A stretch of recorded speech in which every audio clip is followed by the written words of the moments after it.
그래서 새치기 했습니다. 다 같이 기도하고 교제하도록 하겠습니다. 기도하시겠습니다.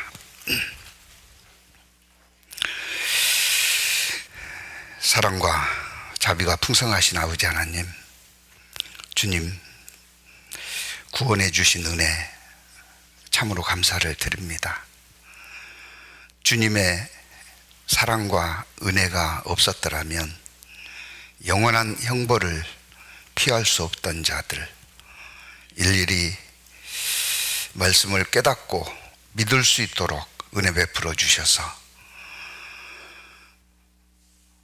주님 은혜 가운데 교회 안에서 한 지체되어서 주께서 맡겨주신 복음 증거의 사명, 그 일을 위해서 합심 협력해 해주심에 감사를 드립니다. 할 수만 있다면 주님 뜻대로, 주님 기뻐하시는 의미대로 살기 원합니다.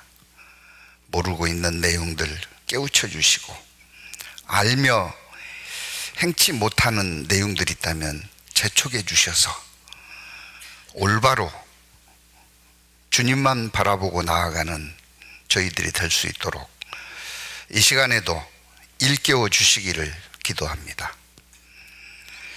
우리 오산교회 형제 자매들 주님 앞에 2025년 값진 한 해의 삶을 위해서 여러 가지 제목으로, 모양으로 기도하는 기도의 제목들이 있습니다. 일일이 들으시고 응답해 주심으로 어제보다는 오늘이, 오늘보다는 내일이 주님 보시기에 하나님을 기쁘시게 하는 삶을 살아가기에 부족하지 않도록 도와주시기를 부탁드립니다. 오늘 이 시간에도 피치 못할 사정으로 이 자리에 함께하지 못한 우리 형제 자매들, 어느 곳에 있든지 주님 함께 동행해 주시고 이곳을 기억하게 해 주시고 이미 배웠던 말씀으로 묵상케 하셔서 다음 교제 때는 얼굴을 대면하고 함께 할 수 있도록 인도해 주시기를 부탁드립니다. 마치는 시간까지 모든 말씀들 온전히 주님께만 의지합니다. 말씀해 주시고 가르쳐 주시기를 기도합니다. 저희를 구원하시고 살아계시는 우리 주 예수 그리스도의 이름으로 감사하며 기도드립니다. 아멘. 마태복음 14장입니다.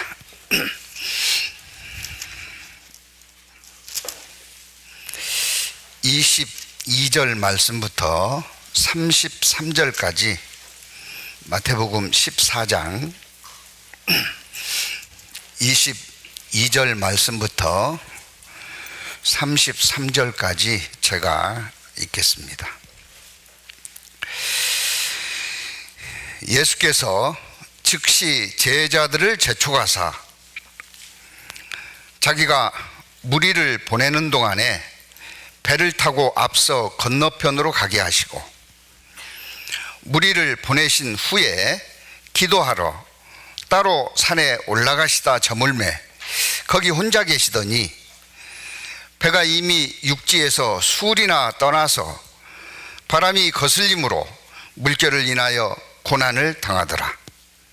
밤 사경에 예수께서 바다 위로 걸어서 제자들에게 오시니 제자들이 그 바다 위로 걸어오심을 보고 놀라 유령이라 하며 무서워하여 소리 지르거늘 예수께서 즉시 일러 가라사대 안심하라 내니 두려워 말라. 베드로가 대답하여 가로되 주여 만일 주시어든 나를 명하사 물 위로 오라 하소서 한데 오라 하시니 베드로가 배에서 내려 물 위로 걸어서 예수께로 가되 바람을 보고 무서워 빠져가는지라 소리 질러 가로되 주여 나를 구원하소서 하니 예수께서 즉시 손을 내밀어 저를 붙잡으시며 가라사대 믿음이 적은 자여 왜 의심하였느냐 하시고 배에 함께 오름에 바람이 그치는지라 배에 있는 사람들이 같이 읽습니다. 예수께 절하며 가로되 진실로 하나님의 아들이로소이다 하더라. 이 마태복음 14장은 특별히 기적을 많이 기록하고 있습니다. 초반에는 세례 요한의 죽음에 대해서 기록하고, 그 이후에는 오병이어의 기적, 그리고 그 직후에 무리를 거르신 기적, 그리고 끝부분에는 예수님의 옷자락을 댔기만 해도 각종 온갖 질병들이 나음을 입는 크게 세 가지 기적이 기록되어 있습니다. 오늘 22절부터 33절까지 말씀은 오병이어의 기적에 이어서 두 번째 무리를 거르시는 기적을 기록하고 있는 내용입니다. 이 22절부터 33절까지 내용은 베세다에서 5병, 보리떡 5개와 2어, 물고기 2마리 가지고 5,000명을 먹이시고, 장정입니다. 12바구니 남긴 기적입니다. 그 후에 예수님은 22절에 보면 재촉하사 그랬어요. 재촉해서 제자들을 건너편 게네사렛으로 가도록 하십니다. 그리고 예수님은 제자들이 떠난 후에 산에 오르셔서 기도하시는 장면을 소개하고 있고요. 제자들은 예수님이 가라 하신 대로 순종해서 급히 떠났죠. 순종했음에도 불구하고 떠났는데 역풍이 부는 겁니다. 그래서 풍랑을 만나가지고 어려움을 겪고 있습니다. 이 풍랑을 만나서 겪는 어려움이 저물 때에 떠났는데, 거기 보시면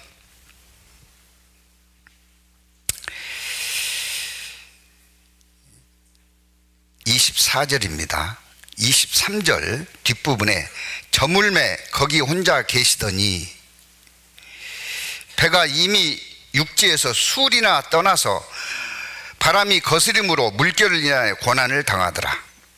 근데 이 수리는 누가복음, 마가복음, 요한복음에 심리라고 되어 있습니다. 심리면 몇 킬로예요? 4km. 갈릴리 호수 직경이 짧은 구간이 11km입니다. 약 3분의 1 지점을 통과하고 있는 겁니다. 그리고 이때 시간이 사경이라고 기록하고 있습니다. 유대 백성들은 해 져서 해가 뜨는 오후, 우리 시간으로 말하면 6시부터 새벽 6시까지를 4등분합니다. 1경, 2경, 3경, 4경. 그럼 이 4경은 새벽 4시, 5시, 6시를 가리키고 있는, 그러면 새벽 4시다 하더라도 해가 저물어서 6시부터 새벽 4시까지니까 몇 시간이에요? 장장 9시간입니다. 이게 잠깐 어려움을 겪는 게 아닙니다. 그 어려움을 겪고 있는 제자들, 그때 예수님이 무리를 걸어오셨습니다. 그 예수님을 제자들은 유령이라고 그랬습니다. 베드로를 걸어오게 하셨고, 바람을 보고 빠져가는 베드로를 손을 잡아 건져주셨고 배에 오르실 때 풍랑이 멎었습니다. 그리고 제자들은 고백합니다. 33절, 배에 있는 사람들이 예수께 절하며 가로되, 뒤에 같이 읽죠. 진실로 하나님의 아들이로소이다 하더라. 그래서 예수님의 말씀대로 순종은 했지만 어려움을 겪게 하신 것의 결론은 그리스도를 알게 하는 겁니다. 같이 오병이어의 기적을 일으켰습니다. 근데 그 예수님이 나타났어요. 풍랑에, 고난 가운데 나타났습니다. 근데 유령이라 그랬어요. 왜 그랬을까요? 잘 몰랐던 거죠. 같이 있지만 몰랐던 겁니다. 빌립도 같이 있으면서 예수님이 말씀하셨지만 몰랐기에 다음과 같은 질문을 한 겁니다. 요한복음 14장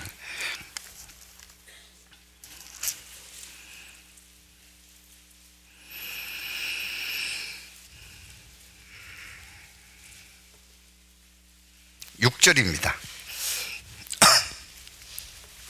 예수께서 가라사대 내가 곧 길이요 진리요 생명이니 나로 말미암지 않고는 아버지께로 올 자가 없느니라. 너희가 나를 알았다면 내 아버지도 알았으리라. 이제부터는 너희가 그를 알았고 또 보았느니라. 나를 알았다면 아버지를 알고 또 보고 있다. 그럼에도 불구하고 빌립은 8절에 이렇게 요구합니다. 같이 읽습니다. 빌립이 가로되 주여 아버지를 우리에게 보여주옵소서. 그리하면 족하겠나이다. 나를 알면 누구를 안다고요? 아버지를 안다고 했는데 아버지 보여주세요 그런 겁니다. 9절입니다. 예수께서 가라사대 빌립아. 저는 빌립아 할 때 이 답답한 녀석아, 그런 주님의 마음을 담아서 빌립아 하지 않았을까 싶습니다. 내가 이렇게 오래 너희와 함께 있으되 내가 나를 알지 못하느냐? 나를 본 자는 아버지를 보았거늘 어찌하여 아버지를 보이라 하느냐? 예. 어찌하여 아버지를 보이라 하느냐? 그게 모르는 겁니다. 그래서 결론적으로 말씀을 드리자면 순종했음에도 불구하고 이와 같이 제자들이 죽을 수도 있을 만큼 어려움을, 고난을 겪은 것은 주님을 좀 더 알게 하기 위해서. 우리 앞에 구원받은 이후에 살아가는 인생살이는요, 베스다에서 게네사렛 반대편으로 향해서 가고 있는, 배를 타고 가고 있는 제자들의 모습과 같습니다. 도대체 구원받은 자들의 산다는 삶이 무엇인지를 우리에게 교훈하고 계시는, 제자들에게 먼저 일깨워 주시고 그걸 우리에게 말씀해 주시는 것 같습니다. 그 과정 속에 제자들은 자신들의 실체 모습을 알았을 겁니다. 아무리 애를 써봐도 그 어려움, 이경에서 빠져나올 수 있는 방법이 있었어요, 없었어요? 없습니다.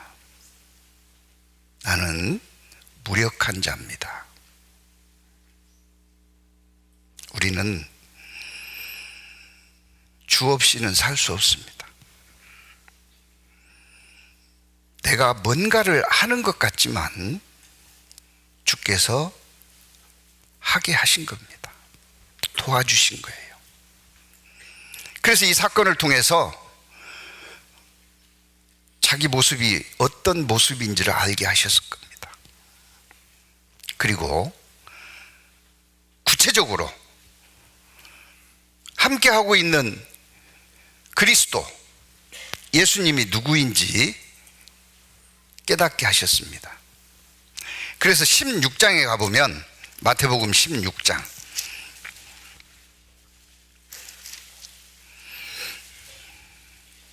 13절입니다. 마태복음 16장 13절. 예수께서 가이사라 빌립보 지방에 이르러 제자들에게 물어 가라사대 사람들이 인자를 누구라 하느냐 물었습니다. 사람들이 예수 그리스도를 누구라고 하느냐? 가로되 더러는 세례 요한, 더러는 엘리야, 어떤 이는 예레미야나 선지자 중에 하나라 하나이다. 전혀 알지 못하는 겁니다. 이 땅에 많은 기독교인들이 있습니다. 많은 언어로 번역된 성경을 가지고 있습니다. 또 각 가정마다 여러 권의 성경이 있을 겁니다. 이 성경은 예수님을 증거하는 책이라고 알고 있을 겁니다. 그럼에도 불구하고 이들이 고백하고 있는 것처럼 세례 요한, 더러는 엘리야, 어떤 이는 예레미야나 선지자로 하는 거예요. 제가 실제 이집트 여행을 갔을 때 가이드가 회교도였습니다. 물었습니다. 당신들은 예수님을 어떻게 알고 있느냐? 9명의 뛰어난 선지자 중에 한 분이라고 대답했습니다. 선지자로 알고 있더라고요. 메시아, 구세주라고 생각하지 않습니다. 똑같은 성경을 들고 있는데 모르는 거예요. 15절입니다. 가라사대 너희는 나를 누구라 하느냐? 제자들에게 물었습니다. 시몬 베드로가 대답하여 가로되 주는 그리스도시요 살아계신 하나님의 아들이시니이다. 어떻게 이런 고백을 할 수 있었을까요? 14장이 있었기 때문이라고 생각합니다. 14장에 순종은 했지만 그들에게 닥쳐온 고난으로 말미암아 누구를 구체적으로 알게 됐다고요? 예수 그리스도를 구체적으로 알게 됐습니다. 제자들이 순종은 했지만 고난을 겪게 하신 것은 이 땅의 그리스도인들이 예수님을 믿고 하나님의 자녀라고 고백하면서 신앙생활을 하고 있지만 그리스도에 대해서 구체적으로 고백하지 못하고 알지 못하기 때문에 그 고난들을 통해서 그리스도를 알게 하신 것 같습니다. 때문에 구원받으면 행복 시작이 아닙니다. 진정한 행복을 위해서 고난이 찾아와요. 구원받으면 고난이 있습니다. 욥기 5장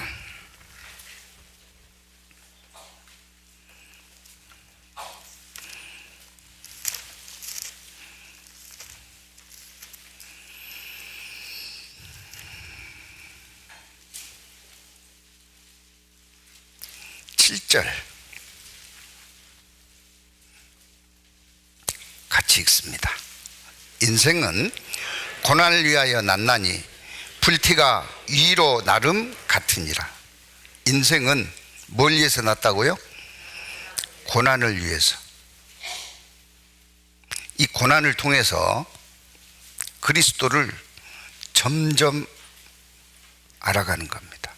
영생은 곧 유일하신 참 하나님과 그의 보내신 자 예수 그리스도를 아는 것입니다.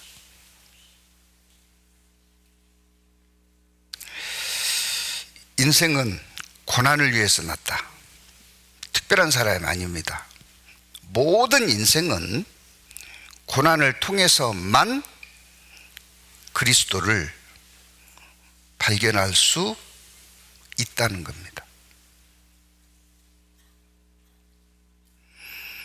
많은 분들이 특히 모태교인이라고 하는 분들, 어려서부터 교회 다닌 사람들, 그의 의식이 있을 때 자연스럽게 그는 그리스도인입니다. 단 한 번도 자기 자신이 지옥 갈 수밖에 없는 죄인이라는 사실을 생각해 보지 않은, 그러니까 그는 삶에 어떠한 어려움이 있었다 할지라도 그건 고난이 아닙니다. 정말 고난, 지옥 가는구나. 이 지옥의 불못에서 내가 헤어날 수 없는 존재구나. 이보다 큰 고난이 어디 있겠어요? 그 고난을 위해서 사실은 태어났다. 불을 피우면 불티가 위로 날아갑니다. 이건 자연스러운 겁니다. 누구나 그런 거다.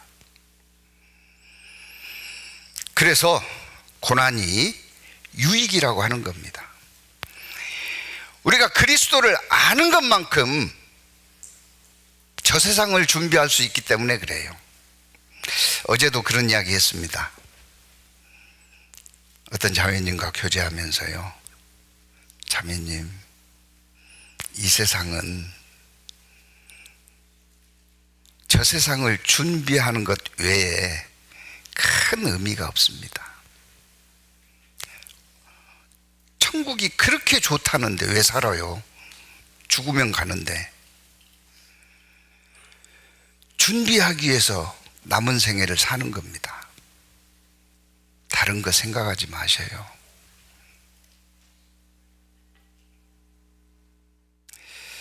이건 고난을 통해서만 알 수 있는 거라고 여겨집니다.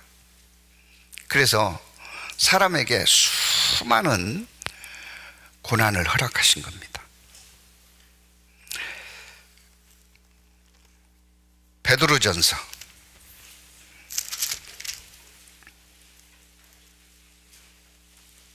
5장 9절,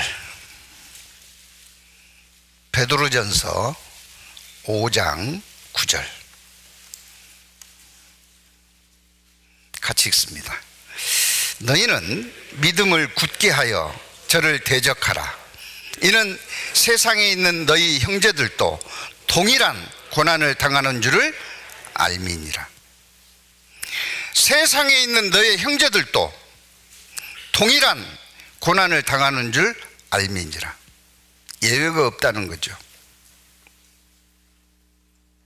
우리는 고난을 두려워하면 안 됩니다.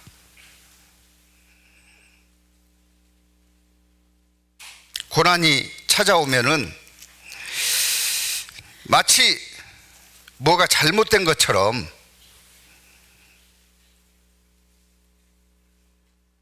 오해해서도 안 됩니다.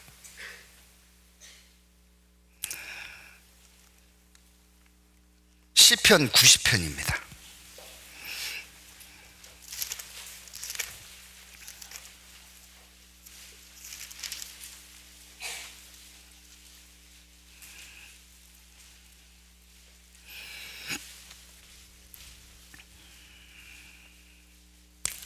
10절, 시편 90편 10절. 우리의 연수가 70이요 강건하면 80이라도 그 연수의 자랑은 같이 읽습니다. 수고와 슬픔뿐이요 신속히 가니 우리가 날아가나이다. 신속히 가니 우리가 날아가나이다. 자, 한 번은요 미국 코로나 교회를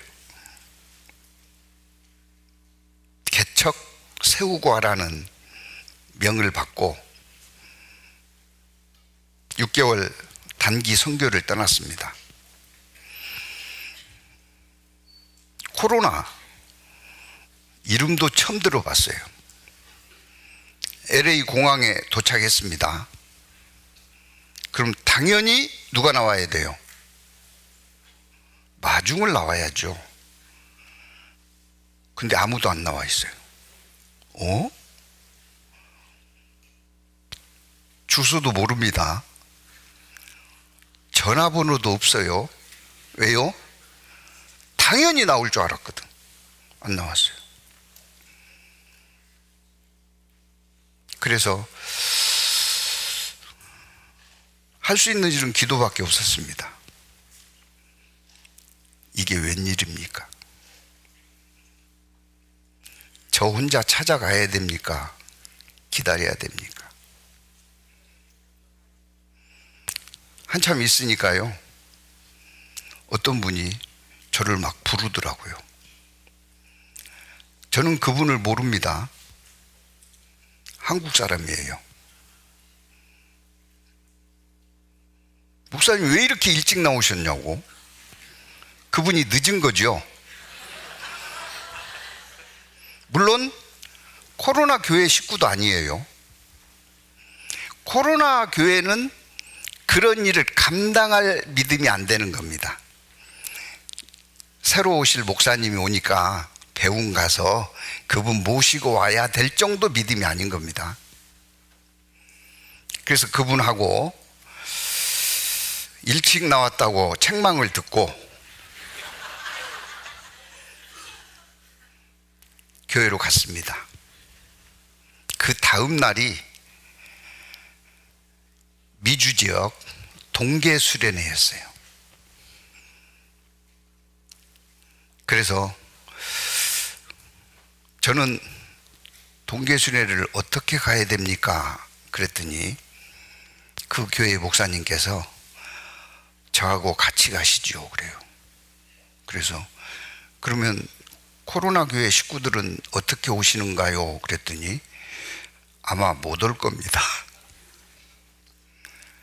잘하면 한 가정 정도 오실지. 그러니까 목사님은 저하고 제 차로 같이 가시죠. 그래서 동계 수련회장에 도착했습니다.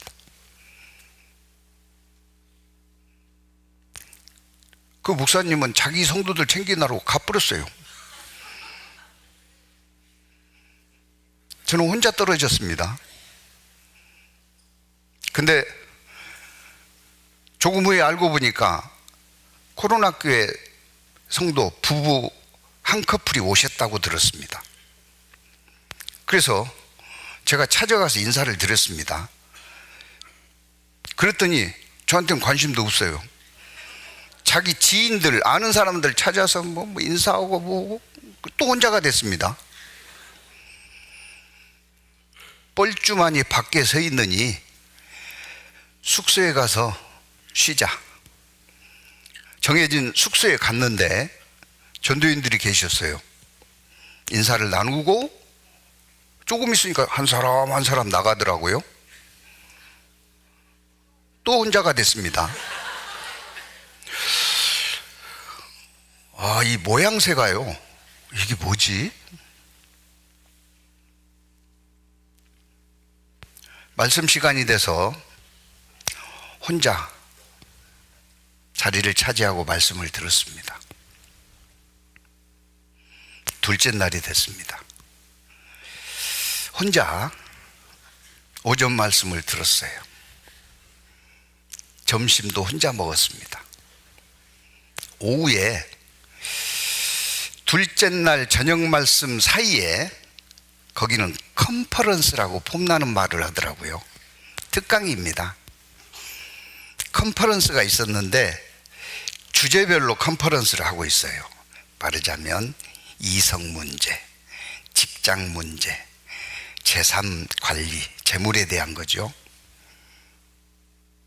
그 중에 고독 컨퍼런스가 있었어요. 저기는 나를 위해서 있는 거다. 그래서 망설임 없이 고독 컨퍼런스에 가야 되겠다. 강당을 찾아서 갔습니다. 그 뒷문에 딱 들어오는데 목사님이 준비하고 계셨어요. 강단에. 저를 딱 보더니 뚜벅뚜벅 걸어오시더라고요. 그래서 인사를 드렸습니다. 인사하러 온 줄 알았어요. 그랬더니 나가라고 하더라고요. 아니, 목사님이 여기 앉아 계시면 제가 어떻게 설교를 합니까? 쫓겨났습니다. 근데 갈 데가 없어요. 그래서 문 뒤에서 들었습니다. 그때 그 고독 컨퍼런스 내용이 제 마음에 탁 때리는 게요. 그것도 지나가리라. 반지 이야기 아시죠? 그래, 이 고독도 6개월이면 끝난다. 비행기 티켓이 6개월짜리였으니까요. 6개월 지나면 고독을 벗어날 수 있지. 그랬던 기억이 납니다. 신속히 가니 정말 신속히 갔습니다.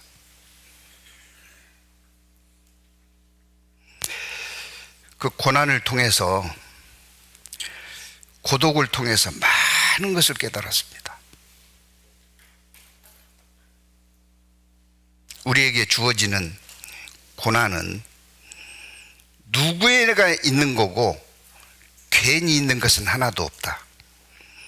그 고난의 정점에는 그리스도를 알게 하는 거다.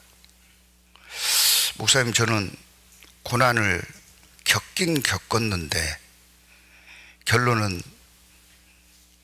그리스도가 아니었습니다. 포커스를 잘못 맞춘 거예요. 그 고난을 누가 주신 거예요? 환경을 통해서 주께서 주신 겁니다. 우리 삶 가운데 우연은 없습니다. 태초에 천지를 창조하시고 나를 알고 계셨던 주께서 내게 허락하신 겁니다. 그래서 고난이 유익이고, 우리가 그 고난을 겪을 때 주의해야 될 것이 있다는 겁니다. 원망하면 안 되는 거예요. 불평하면 안 되는 거예요. 죄를 지면 안 되는 겁니다. 욥기 1장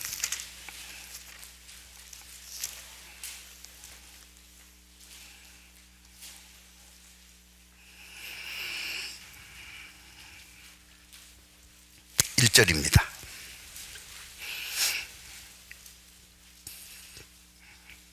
우스 땅에 욥이라 이름하는 사람이 있었는데 그 사람은 순전하고 정직하여 하나님을 경외하며 악에서 떠난 자더라. 이런 분이 있겠습니까? 하나님을 경외하고 악에서 떠난 자입니다.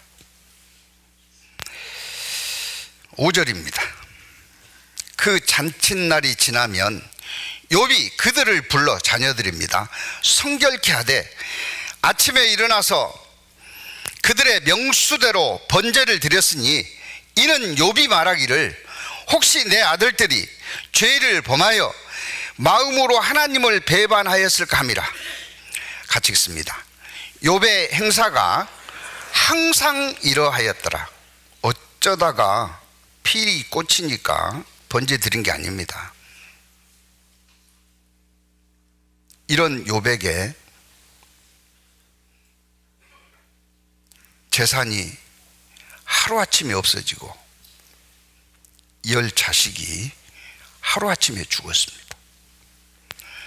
어째 이런 일이 생길까요? 그때 욥은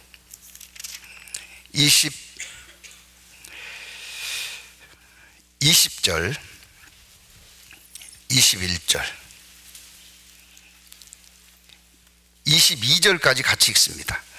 욥이 일어나 겉옷을 찢고 머리털을 밀고 땅에 엎드려 경배하며 가로되 내가 모태에서 적신이 나와 싸운즉 또한 적신이 그리로 가올지라.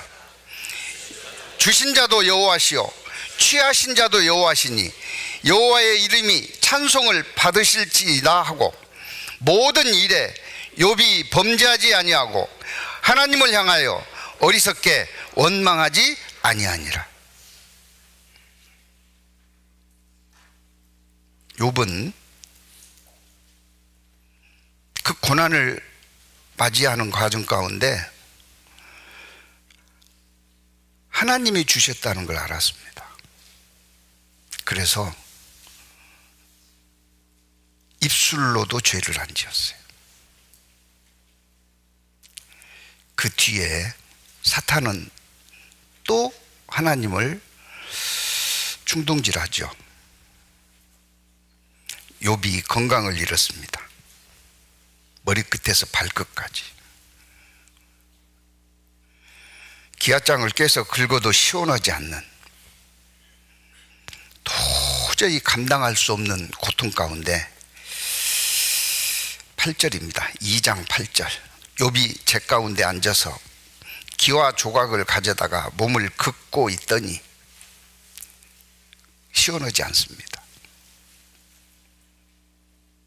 우리 모기 물렸을 때요, 발바닥 물렸을 때 이 긁어도 시원하지 않죠. 그러니까 막 볼펜 같은 것을 어때요? 막 그 물린 자리 막 찌르죠. 예? 그러면 조금 전달이 될 똥 말똥. 기아장으로 막 박박 긋고 있는 겁니다. 피가 철철 나도 시원하지 않으니까. 9절입니다. 그 아내가 그에게 이르되 당신이 그래도 자기의 순전을 굳게 지키느냐? 하나님을 욕하고 죽으라. 와이프의 조언입니다. 10절 같이 읽습니다. 그가 이르되 그대의 말이 어리석은 여자 중 하나의 말 같도다. 우리가 하나님께 복을 받았은즉 재앙도 받지 아니하겠느냐 하고 이 모든 일에 욥이 입술로 범죄치 아니하니라. 입술로 범죄치 아니하니라.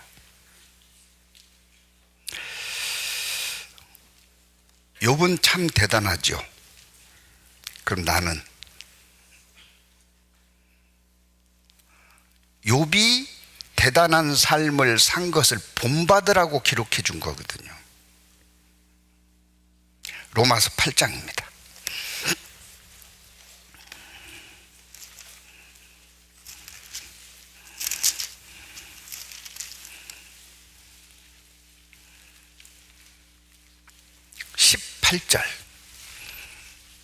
로마서 8장 18절.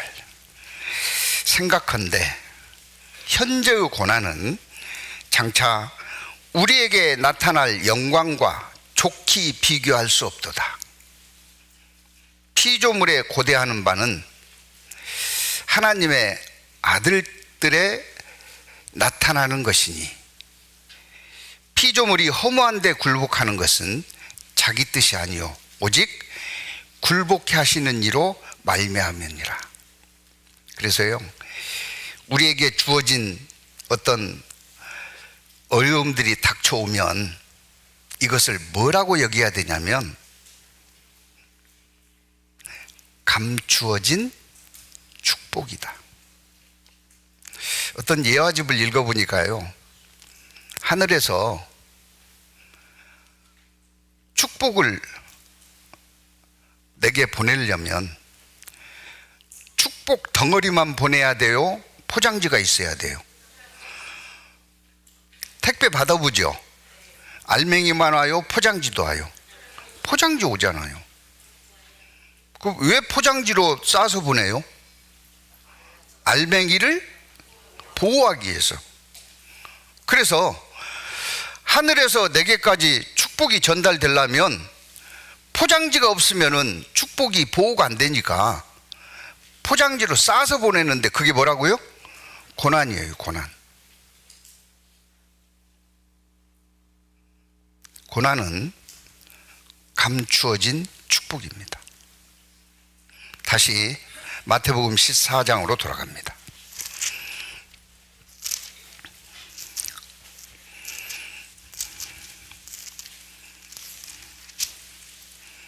22절.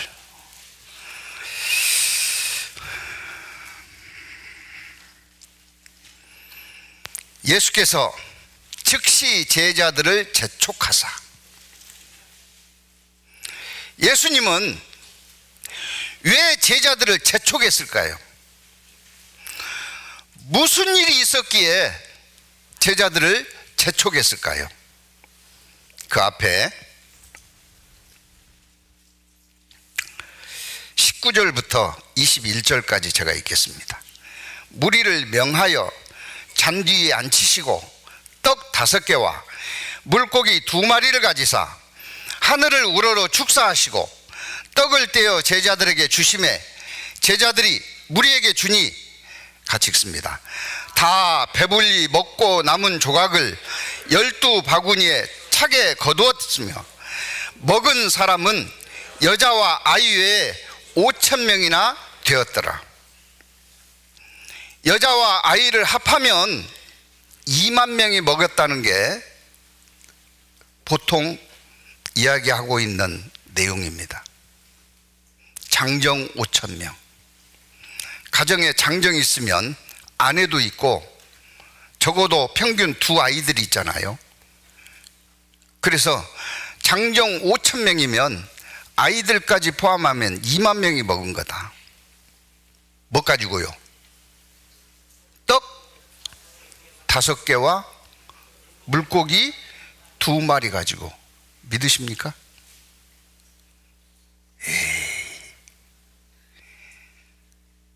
믿으셔요? 이런 일이 정말로 있어요? 믿을 것을 믿어야지. 그러십니까? 이 사실이에요. 제자들은 현장에서 그거 봤습니다. 우리는 사실이라고 믿을 뿐이에요. 제자들은 봤어요. 그걸 현장에서 본 제자들 어땠을까요?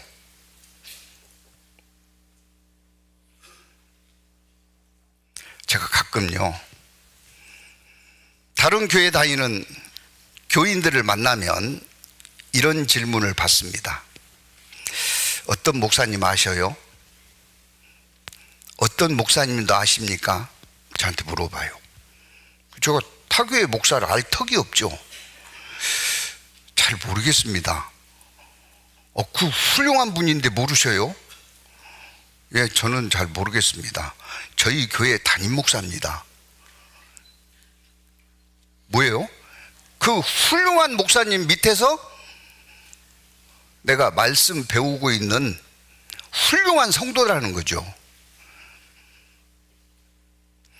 예수님이 보리떡 5개와 물고기 2마리를 가지고 어린아이까지 약 2만여 명의 굶주린 사람들에게 배를 채워줬어요. 배불리 먹었다 그랬습니다. 그리고 12바구니가 남았어요. 그를 쫓아다니는 제자들 어쩌겠어요? 예? 가오가 좀 올라갔을까요? 우쭐 됐겠어요? 안 됐겠어요? 우쭐 됐을 겁니다. 이게 그럴 게 아니다. 그래서 재촉해서 그 자리를 떠나게 했어요. 우린 가끔 무슨 행사를 합니다. 그리고 많은 분들의 환호와 격려를 받습니다. 그리고 뭐 하든가요? 행사가 끝나고 나서, 예? 뒷풀이라는 이름으로 모입니다. 그때 무슨 이야기 하던가요? 대부분 그리스도는 없습니다. 야, 누구 정말 잘했다. 누구 연습할 때 걱정됐는데 이번에 정말 잘했다. 이보다 더 잘할 수는 없다. 그래요, 안 그래요? 그러시면 위험한 겁니다. 예수님은 재촉에서 제자들을 보냈어요. 그리고 풍랑이 그들에게 찾아왔습니다. 이야, 빈들에서 보리떡 5개와 물고기 2마리 가지고 2만 명이 먹었는데, 와, 그때 바구니에 담아서 나눠줄 때 막 신바람 났다. 그거 남았어요? 다 없어졌어요? 죽느냐 사느냐 하는데 무슨 그런 생각을 해요. 이전 것은 지나갔으니 보라, 새 일을 위해서 나아가는 것이 옳습니다. 재촉했던 거예요. 재촉했다는 건 뭐예요? 몰아냈다는 겁니다. 제자들도 어떻게 했어요? 순종했습니다.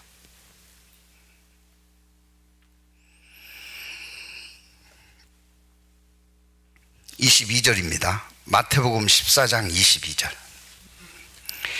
예수께서 즉시 제자들을 재촉하사 자기가 무리를 보내는 동안에 배를 타고 앞서 건너편으로 가게 하시고. 왜 배를 타고 가라고 했어요? 무리들하고 같이 가도 되잖아요. 그죠? 게네사렛으로 육로도 있어요. 제가 구글로 찍어보니까 14분 걸리더라고요. 육로도 있는데 왜 배를 타고 가라고 그랬을까요? 죄송합니다. 난로를 켜놨더니 덥네요. 왜 배를 타고 가라고 했어요? 고난을 주신 거예요. 재촉했습니다. 그리고 예수님은 함께 가지 않았습니다. 23절입니다. 같이 읽습니다. 무리를 보내신 후에 기도하러 따로 산에 올라가시다. 저물매 거기 혼자 계시더니. 뭐하러 갔어요? 기도하러 갔습니다. 이것이 옳습니다. 예수님은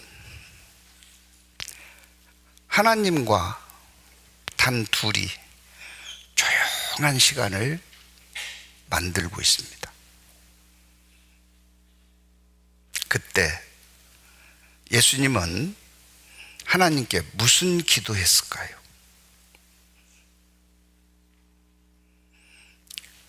감사, 찬양하는 시간을 가졌을 겁니다.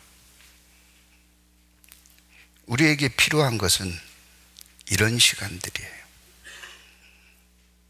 감사, 찬양하는 시간을 가졌어요.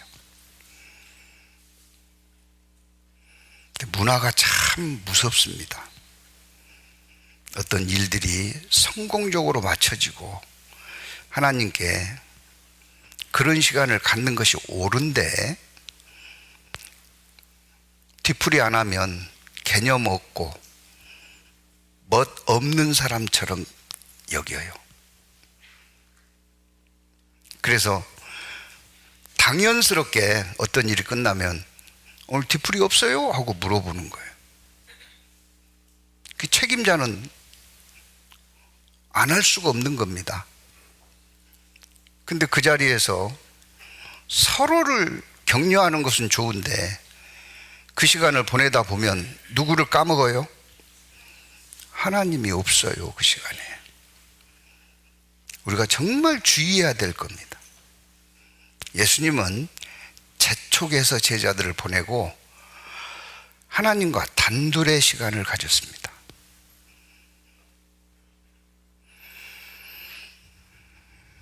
24절입니다.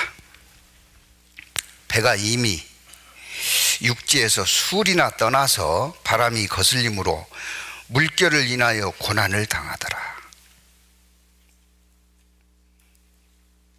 이 고난은 예정된 겁니다. 우리에게 주어진 고난,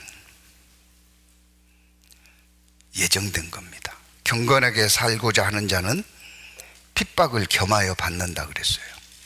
예정된 겁니다. 그래서 삶 가운데 찾아오는 고난은 두려워할 게 아닌 겁니다. 기뻐하고 즐거워해야 될 겁니다. 제자들은 고난을 겪고 있었습니다.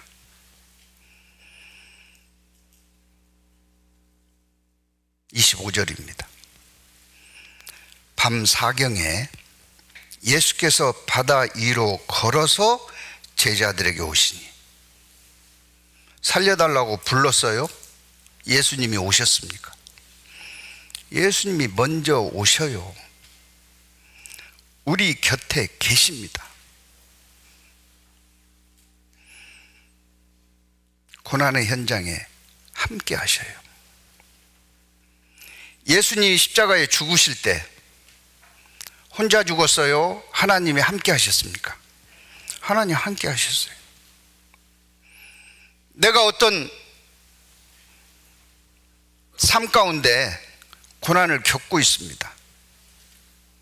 혼자 겪어요? 주께서 함께 하십니까? 주께서 함께 하십니다. 모래 위에 발자국 예화가 있죠. 내가 힘들었을 때 주님은 어디 계셨습니까? 그때 발자국을 보아라. 저건 제 발자국 아닙니까? 아니다. 그건 내 발자국이다. 제 것은요, 내가 너를 등에 업고 걸어갔노라. 안 보이는 거예요. 생각을 못 하는 거죠. 고난의 현장에 주께서 오셨습니다. 생각지도 못하기 때문에 26절입니다. 제자들이 바다 위로 걸어오심을 보고 놀라, 같이 있습니다. 유령이라 하며 무서워 소리 지르거늘. 뭐라 그래요? 유령이라 그래. 주께서 오셨음에도 불구하고 못 알아보는 거예요.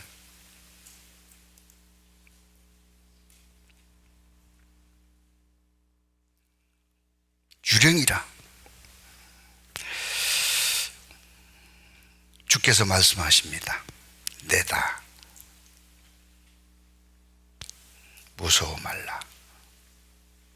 우리는 고난의 현장에서 이것을 꼭 기억해야 됩니다. 고난은 누구에게나 있다 그랬습니다. 제자들이 불순종해서 고난을 겪고 있습니까? 순종했음에도 고난을 겪고 있습니까? 순종했는데 겪는 거예요. 고난은 누구에게나 있습니다. 고난을 저주받았다고 저 징계야, 빨리 하나님 앞에 돌이킬 거 돌이켜, 함부로 이야기하면 안 되는 겁니다.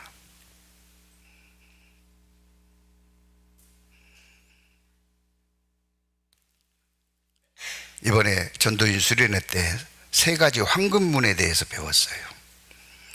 황금문. 그 황금문을 3번 열어야 되는데 그 황금문은 다른 게 아니고 말에 대한 겁니다. 첫째 황금문은 팩트, 사실을 말해라. 사실을 이야기해라.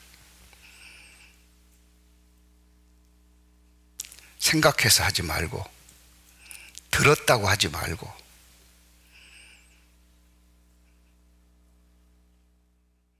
사실을 이야기해라. 사실이 아니면 말하지 마라. 안 하는 게 낫다. 아주 중요하다고 생각합니다.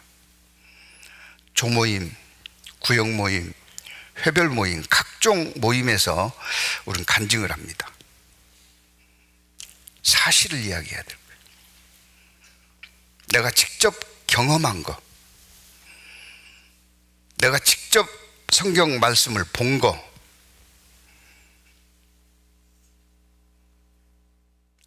두 번째 황금문은 그게 꼭 필요한가 생각해야 돼요. 그때 이게 꼭 필요한 말인지. 쓸데없는 이야기 하면 안 되잖아요. 주제에 어긋난 이야기 해도 안 되잖아요. 이게 정말 꼭 필요한 이야기인지. 세 번째 황금문은 친절하게 이야기하고 있는지.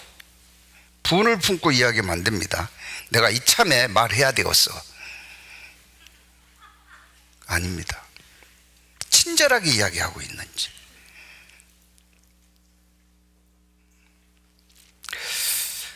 말씀을 배우면서 생각했습니다. 요 3가지만 지켜도 소통하는데 큰 어려움은 없겠다. 마음에 새기고 왔습니다.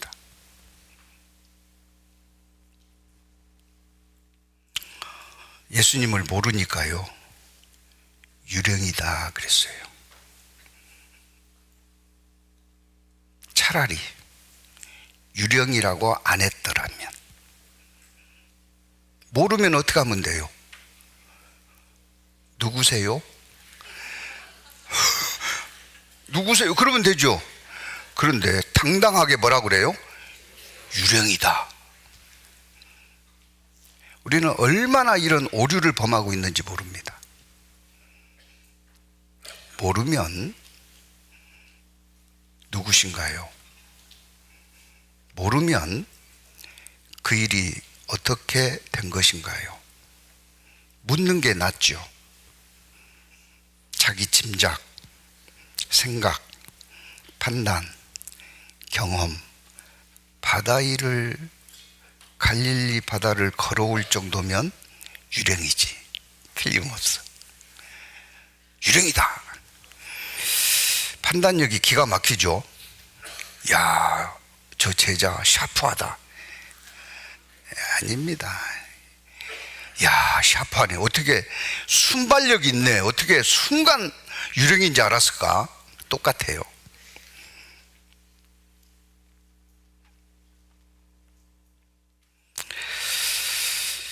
예수님 말씀하셨습니다.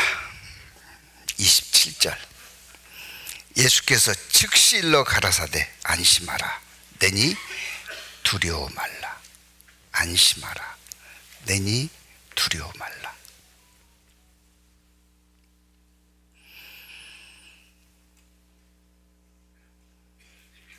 베드로가 예수님께 말합니다. 베드로가 대답하여 가로되 주여 만일 주시어든 나를 명하사 물 위로 오라 하소서 한대. 이게 가능할까요? 예수님이 걷는다고. 유령인 줄 알았는데 예수님이래요. 나도 걷게 해 주십시오. 이게 가능합니까? 예?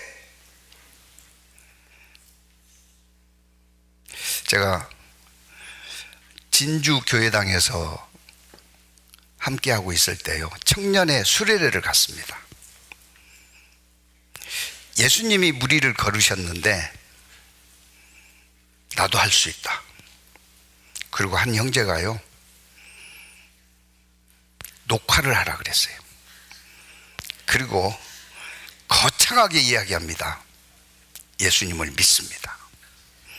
예수님의 이름으로 지금부터 무리를 걷겠습니다. 그리고 빠졌어요. 그리고 저한테 이야기했습니다. 안 되던데요? 내가 그래서 그 친구한테 그랬어요. 주여 살려주소서. 왜 그 말을 안 했냐고. 그러면 손잡아서 이렇게 세워졌을 건데, 아유 정신이 없었습니다. 물에 쏙 들어갔으니까요.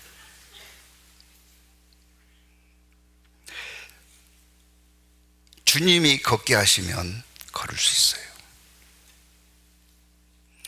오병이어의 기적을 믿지 못하는 사람들이 이렇게 이야기합니다. 당시의 유대인들은 항상 쫓기는 생활을 하기 때문에 언제 무슨 일이 생길지 모르고 언제 굶주림에 처할지 모르기 때문에 항상 비상식량을 가지고 다닌다. 어디다가 꼼쳐가지고 다니는지는 모르지만 은밀하게 비상식량을 가지고 다니는데, 예수님의 설교에 감동을 받아가지고 자기가 꼼쳐놓은 비상식량을 다 내놓은 거다. 그래서 그 무리가 배불리 먹고도 12바구니가 남은 거지.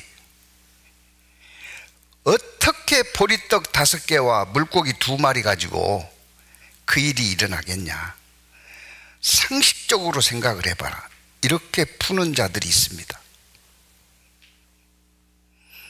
예수님이 누군지 모르니까 그래요. 예수님이 누구예요? 말씀으로 천지를 창조하신 하나님이 이 땅에 사람의 모습으로 오신 거예요. 빛이 어떻게 생겼어요? 빛이 있으라우 빛이 생긴 거예요. 뭐 다른 걸로 생긴 게 아닙니다. 땅에 식물이 어떻게 났어요?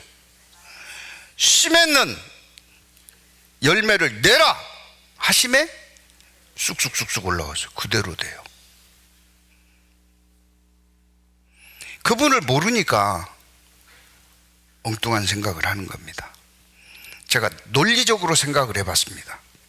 내가 만약에 그 현장에 있었다. 그리고 내게 이들을 먹이라는 과제가 주어졌다.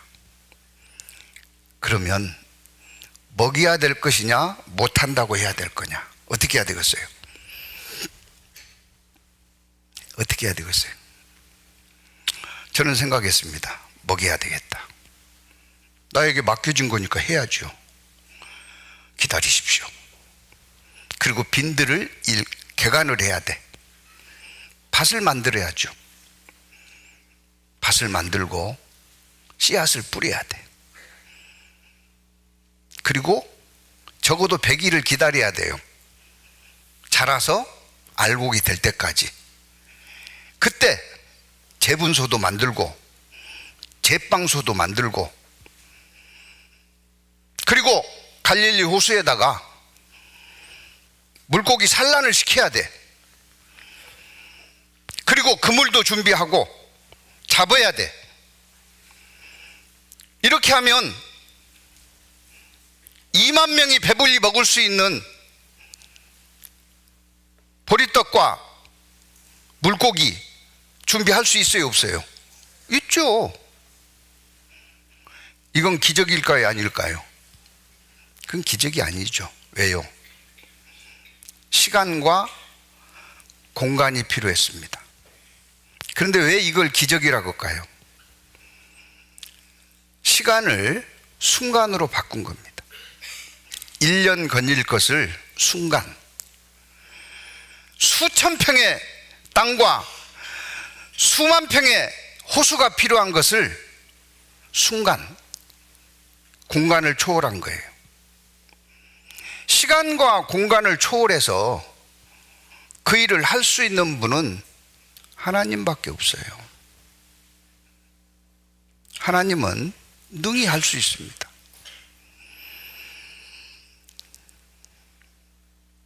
베드로는 나를 명하사 물 위로 오라 하소서 한데 갔습니다. 걸었어요, 못 걸었어요? 걸었습니다. 29절입니다. 오라 하시니 베드로가 배에서 내려 물 위로 걸어서 예수께로 가래. 물 위로 걸어갑니다. 이런 일이 있었어요, 없었어요? 실제 있었습니다. 물 위로 걸어갔어요. 근데 30절입니다. 바람을 보고 무서워 빠져가는지라. 바람을 보고 무서워 빠져갔어요. 사람은 걸을 수 없습니다. 사람은 풍랑을 이겨낼 수가 없어요. 예수님은 그들에게 그들 자신이 어떤 존재인지를 이런 풍랑을 통해서 깨닫게 하신 겁니다. 우리는 삶 가운데 어려움이 다가옵니다. 경제적 어려움도 다가오죠. 그 경제적 어려움을 통해서 자신의 한계를 깨달아야 됩니다.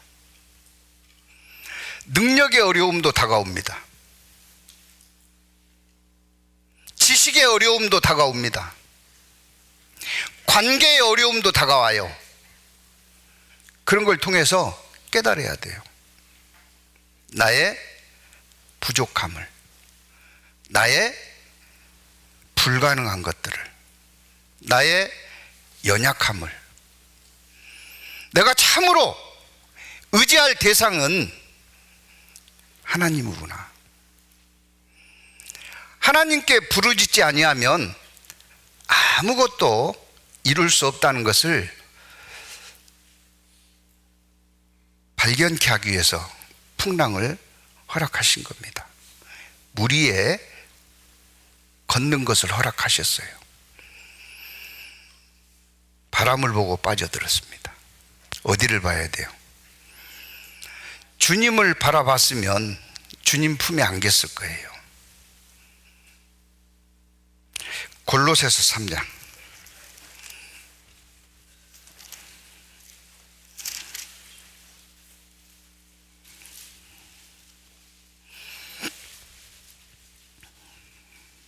골로새 3장 1절 2절입니다.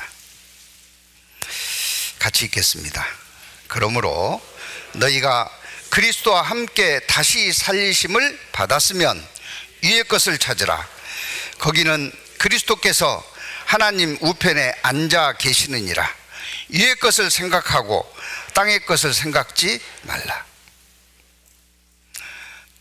주님을 바라본다는 것은 보이는 것이 아니라 보이지 않는 것을 바라보는 겁니다. 위의 겁니다. 해 아래에서 하는 것은 헛되고 헛되며 헛되고 헛되니 모든 것이 헛되도다. 전도서는 기록하고 있습니다. 그런데 위의 것은요, 참되고 참되며 참되고 참되니 모든 것이 참되도다. 틀리지 않습니다. 위의 것을 바라봐야 돼요. 보이지 않는 것을 바라봐야 됩니다. 이 세상이 아니라 다음 세상을 생각하고 살아야 돼요. 특히나 지금 우리가 처해 있는 이 타임은요, 말세 중에서 끝자락에 와 있다고 합니다. 그 동의하십니까? 아닙니까? 나 구원 받을 때부터 그 이야기 하던데. 아니에요. 예수님 때부터 그 이야기 했어요. 근데 왜 끝이 안 나요? 마지막 한 사람을 기다립니다. 마지막 한 사람. 하나님이 계획하신 마지막 한 사람이 오늘 이 시간에 채워지면 끝납니다. 내가 새하늘과 새 땅을 보니 처음 하늘과 땅은 없어졌고 바다도 다시 있지 않더라. 끝납니다. 우리는 보이지 않는 것, 위의 것을 생각하고 살아야 됩니다. 바람을 봤어요. 고난 그 자체를 보면 빠져들 수밖에 없어요. 헤어날 수가 없습니다. 그 순간 베드로는 마태복음 14장으로 돌아갑니다.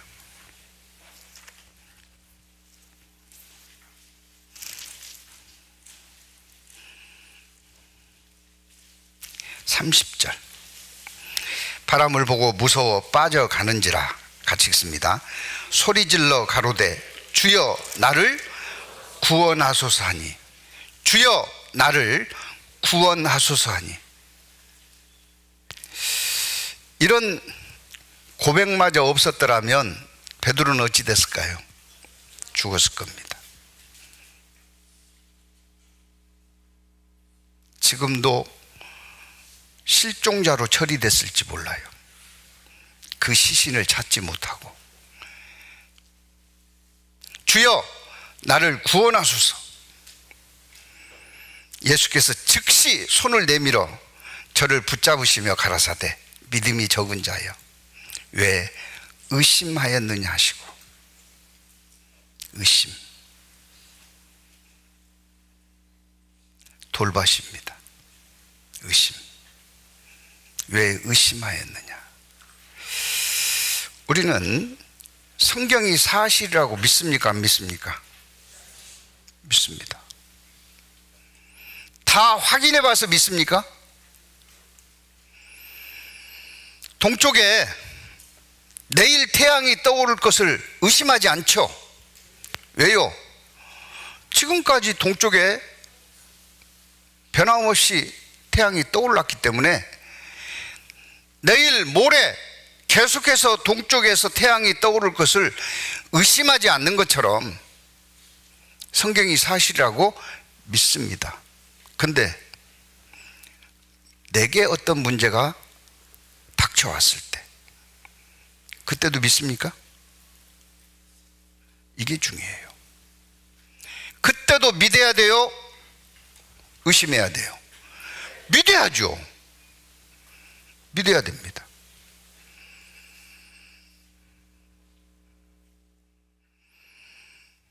믿음이 적은 자여 왜 의심하였느냐. 이 믿음이 적다는 것은요,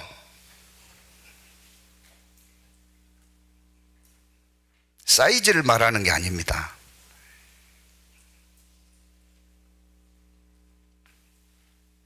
주는 그리스도시요 살아계신 하나님의 아들이라는 믿음이 필요한 겁니다.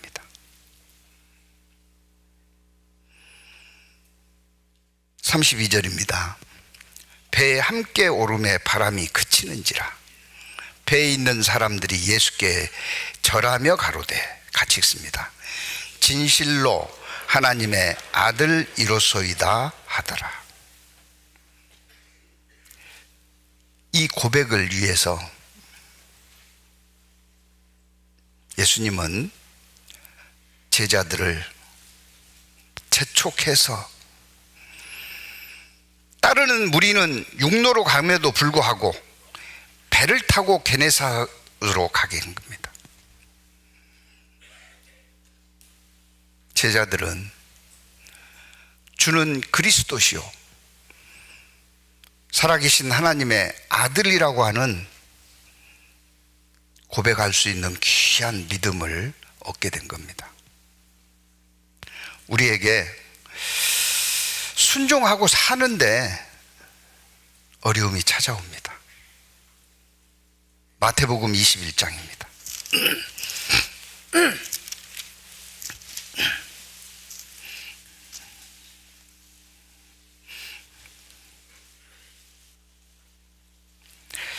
(33절)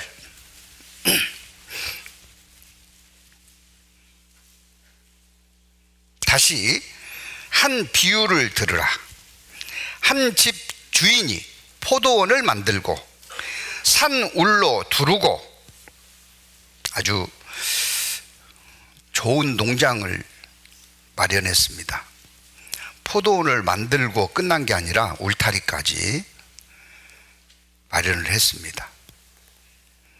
거기 즙 짜는 구유를 파고 망대를 짓고 농부들에게 새로 주고 타국에 갔더니 열매를 수확하면 이제 열매를 거두러 오실 것을 말씀하고 타국으로 갔습니다. 실과 때가 가까움에 그 실과를 받으려고 같이 읽습니다. 자기 종들을 농부들에게 보내니, 이 종들 누가 보냈어요? 주인이 보냈습니다. 집주인이 아니라 포도원 주인입니다. 농부 보냈죠. 농부들 왜 갔어요? 에? 가라니까 갔죠. 가라니까 갔죠. 잘 생각해 봐야 됩니다. 구역장 왜 해요? 하라니까 하죠. 저 총무 왜 해요? 하라니까 하지.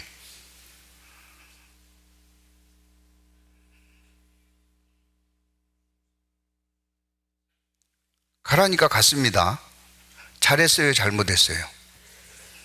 잘했죠. 35절 같이 읽습니다. 농부들이 종들을 잡아 하나는 심히 때리고 하나는 죽이고 하나는 돌로 쳤거늘. 어떻게 했어요? 매로 두드러 맞은 놈, 살해당한 놈, 돌 맞은 놈, 지금 뭐하고 가서 이 꼴을 당했습니까? 순종해서 갔습니다. 순종해서 갔는데 죽었습니다. 돌 맞았습니다. 매로 맞았어요. 왜요? 재촉에서 배를 타고 갔는데 풍랑을 만난 거하고 달라요? 같아요? 같습니다. 우리에게 맡겨진 일을 순종해서 하는데 내 생각대로 잘 되는 것만 있지 않습니다.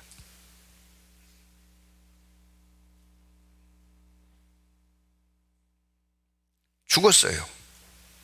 돌 맞았습니다. 매를 맞았습니다.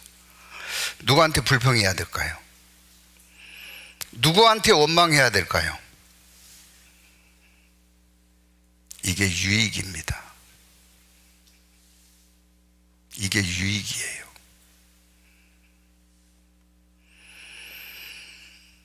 (36절입니다) 다시 다른 종들을 처음보다 많이 보내니 저희에게도 그렇게 하였는지라. 뭐예요 이게? 또 갔어요. 또 왜 갔어요?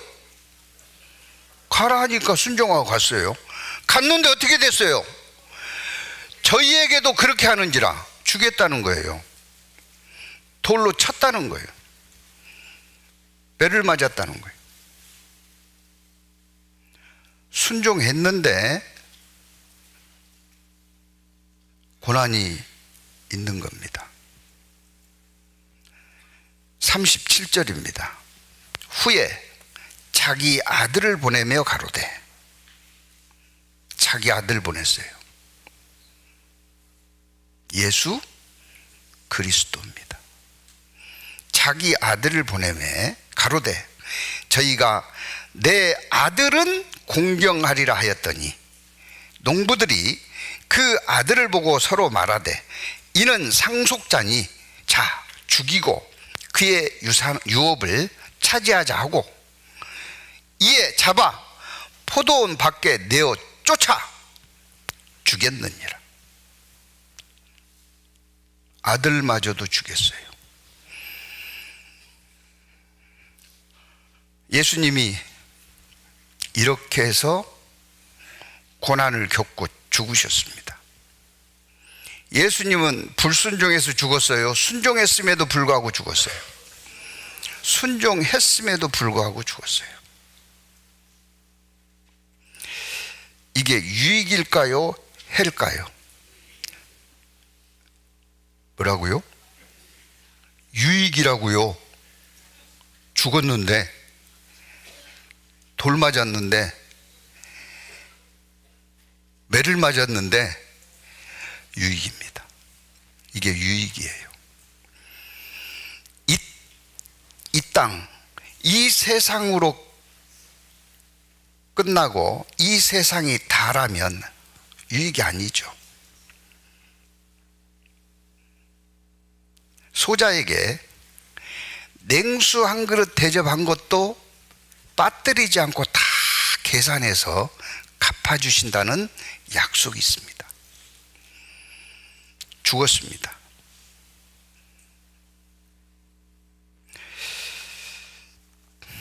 빌립보서 2장입니다.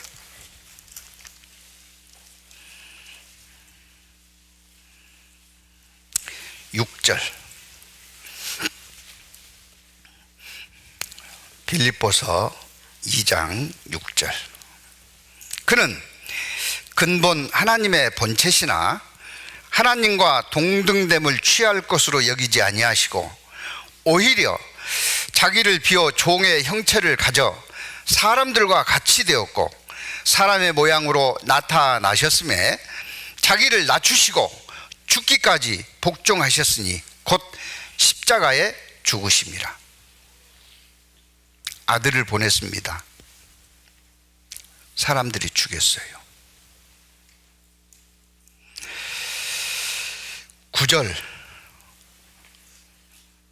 9절부터 11절까지 같이 읽습니다. 이러므로 하나님이 그를 지극히 높여 모든 이름 위에 뛰어난 이름을 주사 하늘에 있는 자들과 땅에 있는 자들과 땅 아래에 있는 자들로 모든 무릎을 예수의 이름에 꿇게 하시고 모든 입으로 예수 그리스도를 주라 시인하며 하나님 아버지께 영광을 돌리게 하셨느니라. 이보다 큰 영광이 어디 있습니까? 이를 통해서 모든 사람이 하나님께 영광을 돌리게 됐습니다. 그의 죽음이 그의 고난이 아니었더라면 있을 수 없는 일입니다. 이 땅에 구원받고 살아가는 우리의 삶도 마찬가지입니다. 더 하나 중요한 것은 오병이어 사건 후에 예수님이 배를 타고 게네사렛으로 가라고 말씀하셨습니다. 근데 그 배에 누구누구 탔어요? 12 제자가 함께 타고 있었습니다. 우리는 함께 가야 돼요. 함께. 이탈하면 안 됩니다. 함께 가야 되는 거예요. 함께 갈 때 고난을 이겨낼 수 있고 그 고난을 통해서 주시고자 하는 은혜들을 함께 받을 수가 있어요.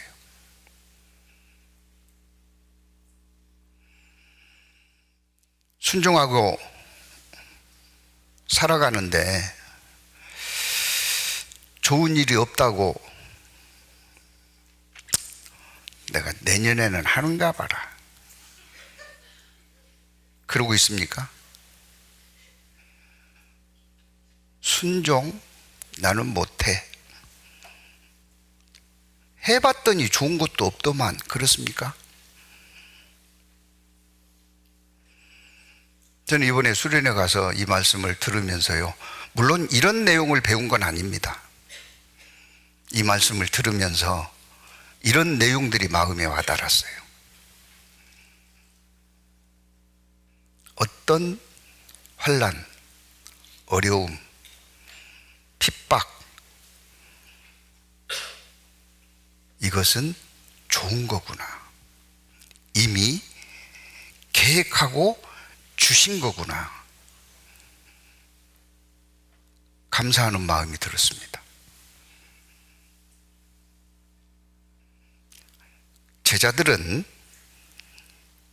이 풍랑을 통해서 주님을 올바로 알 수 있었습니다. 주님만 올바로 안 것이 아닐 겁니다. 자신들이 어떤 존재라는 거 알았을 겁니다. 자신들의 존재만 안 게 아닐 겁니다. 주께서 나를 통해서 내게 어떤 일을 행하셨을 때 어떻게 영광을 돌려야 할지도 알았을 겁니다. 우리에게 주어진 크든 작든 맡겨진 일들은요, 사람이 보기에 크고 작은 거지 작은 게 아닙니다. 귀한 겁니다. 주님 앞에 주께서 원하시는 것들, 주님이 기뻐하시는 것을 위해서요, 즉시 순종하며 살아야 될 겁니다. 주님이 가장 기뻐하시는 게 뭘까요? 우리에 있는 99마리 양보다도 잃어진 한 마리를 찾는 겁니다. 우리 주변에 내가 알고 있는 그들, 지옥으로 끌려가는 거, 파멸로 끌려가는 것을 보고 방치해서는 안 될 겁니다. 잠언 24장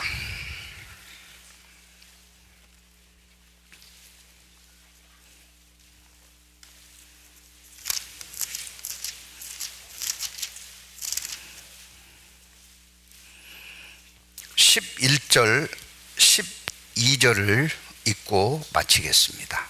잠언 24장 11절 12절 같이 읽습니다. 너는 사망으로 끌려가는 자를 건져주며 살육을 당하게 된 자를 구원하지 아니치 말라.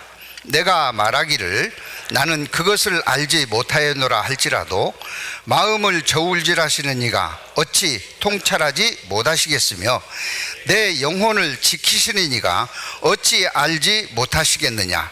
그가 각 사람의 행위대로 보응하시리라. 기도하시겠습니다. 사랑과 자비가 풍성하신 아버지 하나님, 구원해 주시고 몸된 교회 가운데 지상 최대의 사명, 복음 증거하는 일에 함께 할 수 있는 기회들을 허락해 주신 것 감사를 드립니다. 그 일을 행하는 과정 가운데 많은 어려움이 있습니다. 핍박과 조롱과 멸시를 받음으로 낙심에 처해질 때도 있습니다. 이 모든 것 순종했지만 허락된 일들임을 교제했습니다. 주님 앞에 하루하루 더해지는 날수만큼 그리스도를 더욱 알아가는 저희들이 될 수 있도록 도와주시기를 간구드립니다. 우리 가운데 단 한 사람도 주님 앞에 섰을 때 착하고 충성된 종이라는 주님의 칭찬으로부터 멀어지는 자 없도록 하나님 함께 할 수 있도록 같이 갈 수 있도록 도와주시기를 기도합니다. 저희를 구원하시고 살아계시는 우리 주 예수 그리스도의 이름으로 감사하며 기도드립니다. 아멘. 찬송